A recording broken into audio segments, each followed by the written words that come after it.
ఎట్టి పరిస్థితుల్లో రాజా ఈ 60 మందిలో ఒకరిని పెండ్లు చేసుకోవాలా? Our film Akkadamai Ikkadabbai is streaming now on ETV Win app. Download and subscribe to ETV Win app. మౌన పోరాటం మంచైనా చెడైనా మార్పు వచ్చేస్తుంది. అలా నువ్వు మురారి విషయంలో మంచిదానిలా మారిపోతావేమో నాకు అనిపిస్తుంది. అదే జరిగితే ఇక నాకు పనే ఉంటుందమ్మా. ఏ కాశీకో హిమాలయాలకో టికెట్ వేసుకుని వెళ్ళిపోతానమ్మా. అంతకన్నా ఏం చేయగలనమ్మా? మావయ్య, మురారికి జరిగే అవమానాలు ఓటములు చూడడానికి మీరు నా పక్కనే ఉండాలి. ఏం ఓటములో నక్షత్ర, ఆ మురారి దగ్గర రెచ్చిపోతూ కసిగా బాక్సింగ్ ప్రాక్టీస్ చేస్తున్నాడు. తప్పకుండా ఛాంపియన్ అవుతాడేమో అనిపిస్తోంది. మావయ్య, మురారి సక్సెస్ అవుతాడని నాతో మాట్లాడకండి. మురారి ఛాంపియన్ గా కాదు, చిత్తుగా ఓడిపోయి వస్తాడు. వాడికి జరిగే అవమానంతో జీవితంలో ఎప్పటికీ మళ్లీ బాక్సింగ్ జోలికి వెళ్లకుండా చేస్తాను. ఆ దుర్గ కుమిలిపోవడం మీరు కల్లారా చూస్తారు. మా అమ్మను చంపిన మురారిని నేనంత ఈజీగా ఎలా వదిలేస్తాను మావయ్య?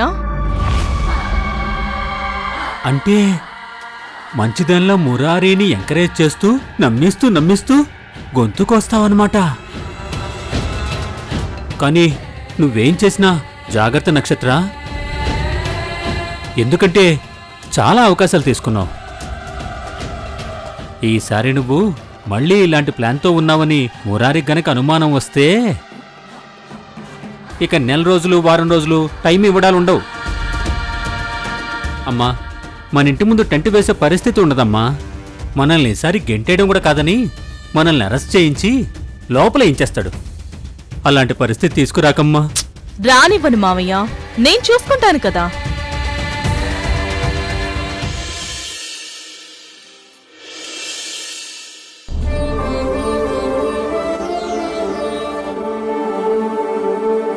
అన్నయ్య గారు, మజ్జిగ తీసుకోండి.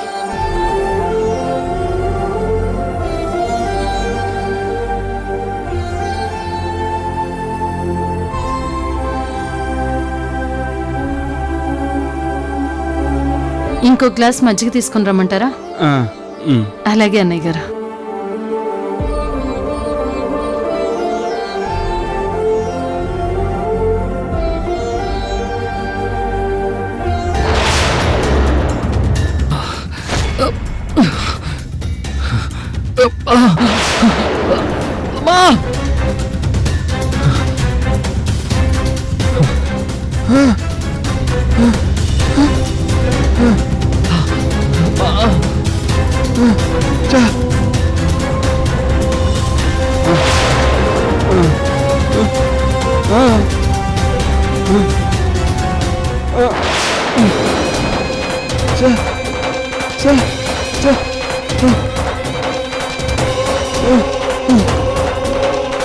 చరణ్, చరణ్, చరణ్, ఏమైందిరా?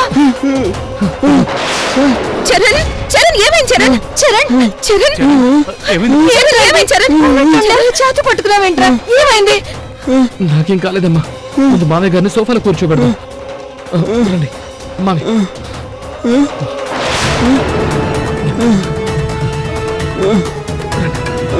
కూర్చోండి. మెల్లిగా.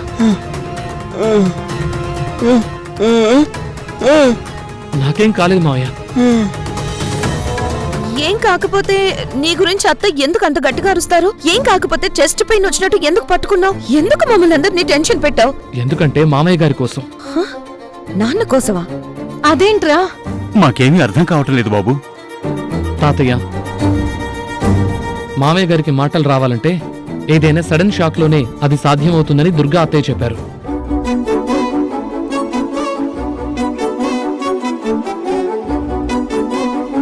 అందుకే నాకు పెయిన్ వచ్చినట్టు నటించాను.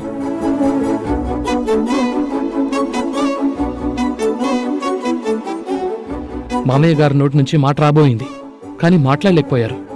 ఎవరి సహాయం లేకుండా 2-3 అడుగులు ముందుకేశారు.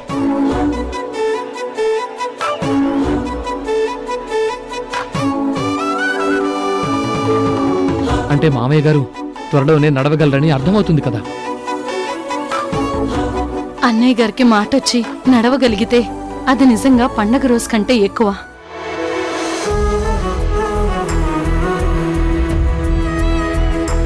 అలాంటి రోజు ఎంత తొందరగా వస్తుందా అని అందరూ ఎదురు చూస్తున్నారు చరణ్. మావయ్య గారు, తొందరలోనే మీరు నడవగలుగుతారు, మాట్లాడగలుగుతారు కూడా.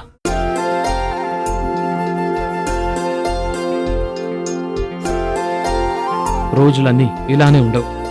తొందరలోనే పరిస్థితులన్నీ చక్కబడతాయి. తొందరలోనే సౌందర్య శుభవార్త చెప్తుంది.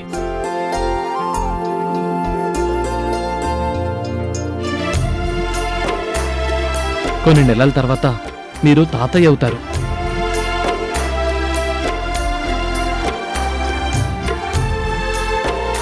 అప్పుడు మీ మనవరాలతోనో మనవడితోనో ఆడుకోవాలి, మాట్లాడాలి.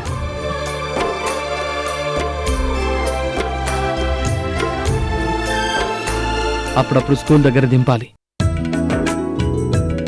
దగ్గరలో సూపర్ మార్కెట్లు తిప్పాలి. ఇవన్నీ అనుభవించాలంటే మీరు వెంటనే కోలుకోవాలి మావయ్య గారు. చరణ్, నా కొడుకు గురించి నువ్వు ఇంతగా ఆలోచించావంటే నువ్వు చాలా గొప్పవాడివయ్యా.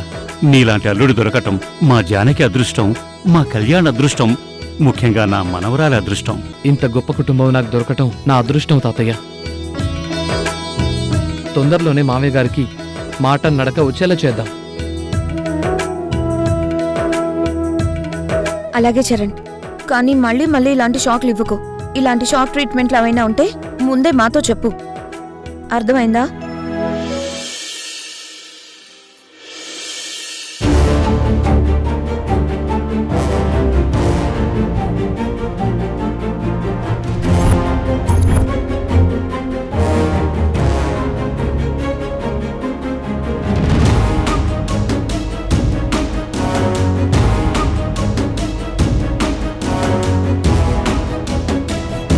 చరణ్ శోభను మూసెత్తకుండా కొద్ది రోజులు దూరంగా ఉండడానికి ఒప్పుకుంటాడా? తనతో మాట్లాడమని అత్తయ్యకు చెప్పాను కనుక అత్తయ్య తప్పకుండా మాట్లాడతారు. చరణ్ అర్థం చేసుకుంటే చాలు. అమ్మా సౌందర్య, ఏంటి తాతయ్య, ఏం కావాలి? నాకైనా జానకికైనా మాట కరువైన మీ నాన్నకైనా కావాల్సిందే ఉందమ్మా. నువ్వు చరణ్ సంతోషంగా ఉండటం, మీ కాపురం హాయిగా సాగిపోవటం, అంతే కదమ్మా. ఈ కుటుంబాన్ని ఎన్నో ఆపదల నుంచి మీ పెద్దమ్మ బయటపడేసిన తరువాత జరిగిన మొదటి శుభకార్యం నీ పెళ్ళమ్మా. అలాంటి నీ పెళ్లితో ఈ ఇంటికే కొత్త వెలుగు రావాలమ్మా. కాని నువ్వు అలాంటి సంతోషాన్ని మాకు దక్కనివ్వకుండా చేయాలని చూస్తున్నావమ్మా. చరణ్ని దూరం పెట్టాలని చూస్తున్నావమ్మా. తాతయ్య, ఏంటమ్మా నువ్వేమనుకుంటున్నావో? ఈ తాతయ్యకెలా తెలిసిందా అని ఆశ్చర్యపోతున్నావా? నువ్వు పార్వతితో మాట్లాడటం నేను విన్నానమ్మా.